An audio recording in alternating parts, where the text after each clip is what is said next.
Hi மக்களே, வணக்கம். எல்லோரும் எப்படி இருக்கீங்க? இன்றைய பொழுது எப்படி போச்சுன்னு பார்க்கலாம் வாங்க.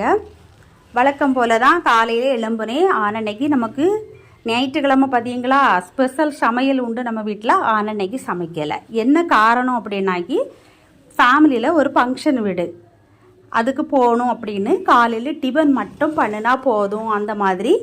ஓகே, கொஞ்சம் ஆப்ப மாவு வீட்டில் இருந்து, அதுவும் நேற்று நைட்டுக்கு பரோட்டாய்க்கு வாங்கின சால்னா கொஞ்சம் இருந்து, ஓகே அதையும் சூடு பண்ணி சாப்பிட்டுக்கலாம் அப்படின்னு ஒரு முடிவு பண்ணினேன்.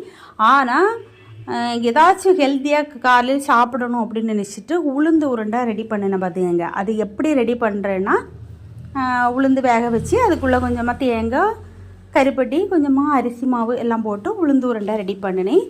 அதுக்கு பிறவுக்கு அதையும் நாங்கள் 3 பேரும் சாப்பிட்டுக்கிட்டோம். எங்கள் ஜாய்க்கு கொஞ்சமாக சோறு பொங்கி வச்சேன், அவன் சாப்பிடலை, அது வேற கதை. ஓகே, நாங்கள் படபடன்னு கல்யாண வீட்டுக்கு பரப்பிட்டு போகணும், நேரமே போகணும் அப்படின்ட்டு பிளான் பண்ணி கிளம்பிட்டோம். மதியானம் கல்யாண வீட்டு சாப்பாடு தான். அப்புறம் முக்கியமாக நைட்டுமே இன்றைக்கி கல்யாண வீட்டு சாப்பாடு தான். ஏன்னா அங்கே நைட்டு ஃபங்க்ஷனுக்கும் கண்டிப்பாக போய் ஆகணும். அப்படி ரொம்ப முக்கியமான அவசிய விடாக்கும் எங்கள் வீட்டில் இதுதான். உங்கள் வீட்டில் என்னென்னு கமெண்ட்டில் சொல்லுங்கள்.